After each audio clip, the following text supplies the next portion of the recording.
అందరికీ నమస్కారం అండి. జగద్గురు శ్రీకృష్ణ ఛానల్‌కి స్వాగతం. ఈరోజు ఉగాది. ఈ ఉగాది పర్వదినం రోజున ఇంతటి పవిత్రమైన పర్వదినం రోజున భక్తి శ్రద్ధలతో ఈ కథ విన్నవారికి సకల సౌభాగ్యాలు కలిగి అలాగే సకల సంపదలు అష్ట ఐశ్వర్యాలతో తులతూగుతూ ఈ సంవత్సరం అంతా కూడా చాలా ఆనందంగా సంతోషంగా కుటుంబంతో కలిసిమెలిసి ఉంటారు. కాబట్టి ఈ కథ పూర్వం ఇక్ష్వాకులు అని ఒక రాజవంశం ఉండేది. వారు కోసల దేశాన్ని పరిపాలిస్తూ ఉండేవారు. అయోధ్య నగరాన్ని రాజధానిగా చేసుకున్నారు. విశాలమైన రాజమార్గాలతో శోభాయమానంగా ఉండే పట్టణం అయోధ్య. ఉన్నతమైన కోట, రుసువులు, వందల కొద్దీ శత్రుఘ్నులు మోహరించి ఉండేవి. రాజ్య రక్షణ వ్యవస్థ శత్రు దుర్భేద్యంగా ఉండేది. ప్రజలంతా ధనధాన్య సమృద్ధితో సుఖశాంతులతో సంతోషాలతో ఆనందంగా ఏ లోటు లేకుండా జీవనం సాగించేవారు. ఆ సమయంలో దశరథుడు దేవేంద్రుడిలాగా రాజ్యపాలన చేస్తున్నాడు.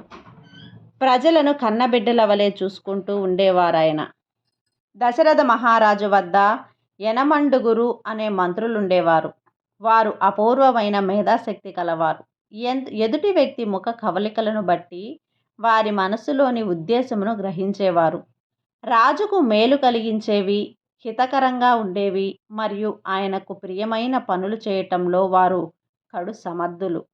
వారు వరుసగా దృష్టి, జయంతుడు, విజయుడు, సిద్ధార్థుడు, అర్ధసాధకుడు, అశోకుడు, మంత్రపాలుడు, సుమంత్రుడు, వశిష్ఠ, వామదేవులు ప్రధాన ఋత్విక్కులు.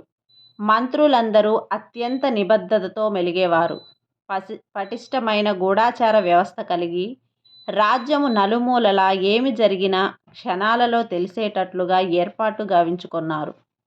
ఆ మంత్రులు స్వయంగా తమ పుత్రులు తప్పు చేసినా వారిని దండించడంలో వెనుకాడేవారు కాదు.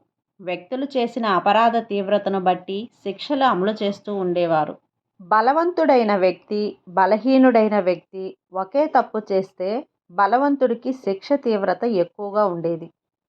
సరిగ్గా నేటి వ్యవహారానికి పూర్తి వ్యతిరేకంగా అన్నమాట. రాజ్యము, రాజ్యాంగము అంటే భయభక్తులతో మెలిగేవారు. రాజ్యమందు ఎక్కడ కూడా ప్రజలలో అసంతృప్తి లేకుండా అద్భుతమైన పరిపాలన వ్యవస్థ కలిగి మహేంద్ర వైభవంతో పరిపాలన సాగిస్తున్నాడు దశరథ మహారాజు. అదే సమయంలో దేవతలందరూ వాళ్ళ బాధలు చెప్పడానికి వచ్చారు. వాడు రావణాసురుడు. వరగర్వితుడై ముల్లోకాలను పట్టి పీడిస్తున్నాడు. వాడి పీడ వదిలించుకునే మార్గం తెలియక యమయాతన పడుతున్నారు దేవతలు. చివరకు వారందరూ కలిసి నిర్ణయించుకొని వాడికి వరములిచ్చిన విధాతనే ప్రార్థింప నిశ్చయించుకొని ఆయన వద్దకు వెళ్ళి నిల్చుకొని తాము వచ్చిన పని ఏంటో ఆయనకు తెలియబరిచారు. దేవా, రావణాసురుడు బలదర్భితుడై వరగర్మతో నిలిచే ఏర్పరచబడిన మా విధులు కూడా నిర్వహించనీయకుండా మమ్మల్ని భయభ్రాంతులకు గురిచేయుచున్నాడు. సూర్యుడు అతని వేడి కరిగించలేడు. వాయువు అతని పక్కన ముసలటాటానికే భయపడుతున్నాడు. ఉత్తుంగ తరంగాలతో తీవ్ర ఘోషతో నిత్యం సందడిగా ఉండే సముద్రుడు తరంగాలను స్తంభింప చేసుకుని కూర్చున్నాడు. రావణుడి ప్రకృతిని నాశనం చేస్తున్నాడు. దేవతలు అనగా ప్రకృతి శక్తులు, నిత్యము వ్యాపించే గుణమున్న ఒకానొక శక్తి వాటి సమతుల్యాన్ని కాపాడుతుంది. అది విష్ణు స్వరూపము. ఎప్పుడెప్పుడు ప్రకృతి తన సమతుల్యాన్ని కోల్పోతుందో అప్పుడప్పుడు సర్వవ్యాపకరమైన మహాశక్తి తనను తాను సృజించుకొని ప్రకృతిని కాపాడుతుంది. ఇది ధర్మం. అంత బ్రహ్మదేవుడు దేవతలను విష్ణుమూర్తి ప్రార్థించమని సలహా ఇవ్వగా అందరూ ఆ దేవాది దేవుణ్ణి శరణుజొచ్చి దీనముగా ప్రార్థించారు. అప్పుడు విష్ణుమూర్తి తాను మానవ రూపంలో జన్మించి వాడి పీడ నుండి మిమ్మల్ని కాపాడుతానని అభయమిచ్చినాడు. తాను రాబోయే రోజులలో దశరథ మహారాజుకు పుత్రుడుగా జన్మిస్తానని చెప్పి వారిని పంపివేశాడు అక్కడి నుంచి. అదే సమయంలో దశరథ మహారాజు సంతానార్థినై విశ్వమేధము పూర్తి చేసి పుత్రేష్టి చేస్తున్నాడు. అప్పుడు యజ్ఞకుండము నుండి ఒక తేజోమయమైన భూతము ఆవిర్భవించింది. ఆ భూతము చేతిలో స్వర్ణపాత్ర, అందులో పాయసము నిండి ఉన్నది. ఆ భూతము ఆ పాయస పాత్రను దశరథుడికి అందజేసింది. భార్యల చేత ఆ పాయసాన్ని సేవింపజేశాడు దశరథుడు. మొదట సగము కౌసల్యకు, ఆ సగములో సగము అనగా మొత్తములో 4వ వంతు సుమిత్రకు, ఆ 4వ వంతులో సగము అనగా మొత్తములో 8వ వంతు కైకకు ఇచ్చి, ఇక మిగిలిన 8వ వంతును రెండవసారి సుమిత్రకు ఇచ్చాడు. యజ్ఞము పరిసమాప్తమైంది. సరిగ్గా 12 మాసాలకు మరలా వసంతం వచ్చింది. దశరథ మహారాజు జీవితంలో ఈ వసంతం ఒక కొత్త శోభ తెచ్చింది. మోడువారిన జీవితాలలో ఆశ చిగురించింది. దశరథుడి మనోరథం నెరవేరింది. చైత్రమాసంలో నవమి తిథి, పునర్వసు నక్షత్రం. 5 గ్రహాలు తమ తమ ఉచ్చస్థితిలో ఉండగా అప్పుడు రవి మేషంలో ఉన్నాడు, కుజుడు మకరంలో ఉన్నాడు, గురుడు కర్కాటకంలో ఉన్నాడు, శుక్రుడు మీనంలో ఉన్నాడు, శని తులారాశిలో ఉన్నాడు. ఆయా రాశులన్నీ కూడా ఆయా గ్రహాలకు ఉచ్చస్థానాలు. చంద్రుడు స్వస్థానమైన కర్కాటకంలో ఉన్నప్పుడు, అంటే పునర్వసు 4వ పాదం అన్నమాట, గురు చంద్రయోగం సంభవించింది. లగ్నము కూడా కర్కాటకమే. ఆ శుభలగ్నము మందు కౌసల్య జగత్ కళ్యాణ కారకుడు జగన్నాథుడు ఇక్ష్వాకు వంశవర్ధనుడు అయిన శ్రీరామచంద్రునిని పుత్రునిగా కన్నది. శ్రీరామ జనయమున 16 గంటల తర్వాత భరతుడు మీనలగ్నంలో కైకేయికి జన్మించాడు. ఆయన నక్షత్రం పుష్యమి. ఆ తర్వాత మధ్యాహ్న కాలంలో కర్కాటక లగ్నంలో అశ్లేష నక్షత్రంలో లక్ష్మణ శత్రుఘ్నులకు జన్మనిచ్చింది సుమిత్ర. రాజ్యమంతా కోలాహలం, ఉత్సవాలు, సంబరాలు. రాజు ఇచ్చే భూరిదానాలతో 11 రోజులు గడిచాయి. 11వ రోజున నవజాత శిశువులకు నామకరణం జరిగింది. ఆయన పుట్టి దశరథుడికి మహాదానందం కలుగచేశాడు. జనులందరికీ సంతోషం కలుగచేశాడు. ఎవనినైతే సర్వజనులకు ఆనందం కలుగుతుందో అతడే రాముడు, రవింపజేయువాడు అని అర్థం. పెద్ద కుమారునికి అంటే రాముని పేరు పెట్టారు. వశిష్ఠ మహర్షి సంపద శోభ కలవాడు కావున లక్ష్మణుడు, రాజ్యమును భరించువాడు కావున భరతుడు, శత్రువులను హింస స్వప్నము వారిగా చంపువాడు కావున శత్రుఘ్నుడు. 4 కుమారులను చూసుకొని దశరథుడు మురిసిపోతున్నాడు. ఆయన ఆనందానికి అవధులు లేవు. రాముడంటే మరీ ఆయన అన్ని ప్రాణాలు రాముడే. రాముడికి ఎవరు సాయం చేస్తారు? మీరంతా రావణ సంహారం జరగాలని కోరుకుంటున్నారు. విష్ణువు దశరథ మహారాజు కొడుకుగా జన్మించాడు. మరి రావణునితో జరిగే పోరాటంలో ఎవరు పాల్గొంటారు? ఆ సైన్యం ఎవరు? విష్ణుకు సైన్యం సహకారం ఎవరిస్తారు? అందరి దేవతల మదిలో ఆ ఆలోచన పుట్టింది. వారిని ప్రేరేపించారు బ్రహ్మదేవుడు. ఒకప్పుడు రావణాసురుని నందీశ్వరుడు జపించాడు, నీకు వానరుల వలన భయం కలుగుగాక అని. ఈ శాపాన్ని తమకు వరంగా మార్చుకోవాలనుకున్నారు దేవతలంతా వానర స్త్రీలయందు మహాబలశాలురైన పుత్రులుగా జన్మించారు. అంతకు ఎన్నో ఏళ్ల పూర్వమే జాంబవంతుడు బ్రహ్మదేవుడి ఆవులింత నుండి జన్మించాడు. ఋషులు, సిద్ధులు, విద్యాధరులు, ఉరగులు, చారణులు, దివ్యశక్తులు కలవారంతా తమ తమ కుమారులుగా విరాధ వీరులై వానరులను సృజించారు.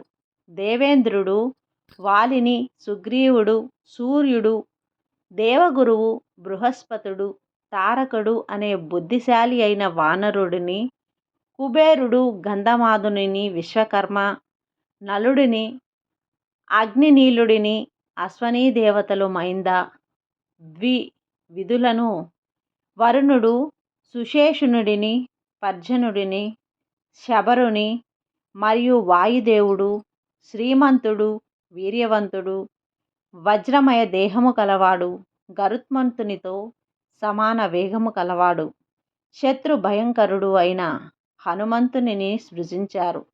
ఏ దేవుడికి ఏ రూపము, ఏ వేషము, ఏ పరాక్రమము, ఏ తేజస్సు ఉండెనో ముమ్మూర్తుల అవే లక్షణాలతో అనేక కోట్ల వానరులు జన్మించారు. ఈ వానరులంతా కూడా అమిత బల సంపన్నులు. యుద్ధంలో పెద్ద పెద్ద కొండల వంటి రాళ్ళు శత్రువుల మీద విసిరివేయగలరు. మహావృక్షాలు కాళ్లతో సహా పెకిలించి వైరి వీరులను చావచితకగొట్టగలరు. సముద్రాలను కలియబెట్టగలరు. భూమిని నిట్ట నిలువుగా చీల్చి వాటిని విసిరివేపాయగలరు. అరణ్యాలలో స్వేచ్ఛగా తిరిగే మదగజాలను పిల్లి పిల్లల్లా చంకన వేసుకుని తిరగగలరు. వారి సింహాదానాలకు ముల్లోకాలు కూడా కనిపించిపోతాయి. ఇలాంటి లక్షణాలున్న వానర వీరులంతా రామ సహాయార్థము భూమి నిండా జన్మించి ఉన్నారు. అక్కడ అయోధ్యలో రాముడు శుక్లపక్ష చంద్రుని వలె దినదిన ప్రవర్ధమానుడవుతున్నాడు. ఆయన చేసే అల్లరికి అంతేకాకుండా ఉన్నది. ఆయన ఏమి చేసినా ఆ తండ్రికి మురిపెమే. రారా నా రామా అని గుండెల మీద కొడుకుని పరుండపెట్టి అంత పెద్ద మహారాజు తాను కూడా చిన్న పిల్లవాడి అయి వయసు మరచి రాజునని మరచి కొడుకులతో ఆటలు పాటలతో ఉండేవాడు. రామునిని విడిచి ఒక్క క్షణం ఉండలేని మరో ప్రాణి కూడా ఉంది అయోధ్యలో. ఎవరో కాదు, లక్ష్మణస్వామి. ఆయన రాముని నీడ ఎలా ఉంటుంది అని అడిగితే ఇదిగో ఇలా ఉంటుంది అని లక్ష్మణుడి వైపు వేలెత్తి చూపటం అలవాటు చేసుకున్నారు అయోధ్య నగరవాసులు. ఇక అన్నగారి తమ్ముడంటే పంచప్రాణాలు. సౌమిత్రి పక్కన లేనిదే ఈయన గారు ఏ పని చేయరు. అన్నం తినడు. ఆఖరకు నిద్రపోవాలన్నా పక్కన తమ్ముడు ఉండవలసిందే. అదేవిధంగా మరొక జంట భరత శత్రుఘ్నులు. ఇలా నలుగురు కుమారులు ఆయన ఆనందాన్ని పెంపొందిస్తూ ఉండగా కాలం ఎలా గడిచిపోతున్నదో తెలియరావటం లేదు దశరథ మహారాజుకు. ఆ కుమారులు నలుగురు కూడా దుర్నిర్విద్యంలో అపార నైపుణ్యం సంపాదించారు. వేదాంగాలు వారికి కరతమ కమలం. తల్లిదండ్రులను పెద్దలను సేవించడంలో వారి తర్వాతనే ఎవరైనా.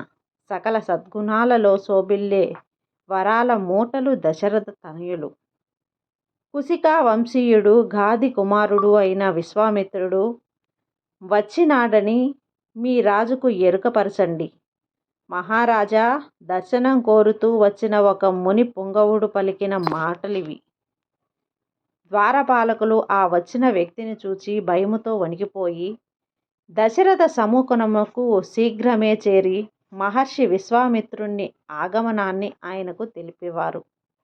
అంతటి పరమ పూజనీయుడైన మహర్షి తన నగరానికి రావటాన్ని తన పుణ్యఫలంగా భావించి దశరథుడు ఆయనకు ఎదురేగి అర్ఘ్యపాద్యాలనిచ్చి ఒక ఉచిత ఆసనం అలంకరింపజేసి అంజలి ఘటించి నిల్చున్నాడు. మహారాజు వినయ విధేయాలకు సంతోషించి మహర్షి దశరథుడిని కుశల ప్రశ్నలు వేసి అందరి క్షేమము వివరించారు. మహర్షి ఎదుట నిల్చున్న దశరథుడు ఆయన రాకలోని ఆంతర్యమేమిటో తెలియజేసేవాడు. మహర్షిని ఏ పని మీద మీరు ఇచ్చటికి వచ్చినారో సెలవివ్వండి. మీ కార్యము ఎటువంటిదైనా సరే తప్పక నెరవేరేందుకు నా వద్దనున్న సమస్తము నీ పాదాల క్రాంతము చేస్తున్నాను. మీకేమి కావాలో తీసుకొనుటు అని సవినయంగా ప్రార్థించాడు. అప్పుడు బ్రహ్మర్షి తాను వచ్చిన పని బయటపెట్టాడు. మహర్షి కోరిక తెలుసుకొని ఒక్కసారిగా నవనాడులు కృంగిపోయాయి. జవసత్యాలు అడిగిన వానిలా నీరసించిపోయే అడిగి దశరథుడు. ఏ కోరిక ఎలా ఏమై ఉంటుంది? ఆ కోరిక ఏమై ఉంటుంది? మహారాజుకు పంచప్రాణాలు అడిగిన సంతోషం ఒకప్పుడు ఇచ్చేవాడు. కానీ ఆయన అడిగింది శ్రీరాముని తనయతో పంపమని. క్రూర ఘోర రాక్షసులైన మరీచి సుబాహుల నుండి మహర్షి చేసే యాగాన్ని రక్షించడం కోసం ముక్కు పచ్చలారని తన ముద్దు బిడ్డనిని పంపాడరా. మహర్షి కోరిక వినగానే మ్రూర్ణుడైపోయాడు దశరథుడు. మహర్షి కోరిక ఆయన హృదయాన్ని నిలువుగా కత్తితో చీల్చినట్లయింది. తన ముద్దుల మాట ముక్కు పచ్చలారని పసుకున నిండా 16 నిండిన వాడు అరవిచ్చిన తామరల వంటి కన్నులు గల తన గారాల పట్టిని ఈ మహర్షి వెంట అడవులకు పంపమన్నాడు. మనస్సు ససేమిరా అంటున్నది. మహారాజు మదిలోని ఆలోచనలు పసిగట్టిన మహర్షి, దశరథ, రాముని గురించి నీకేమీ తెలుసని అలా ఆలోచిస్తున్నావు? రాముడెవరో నాకు తెలియను.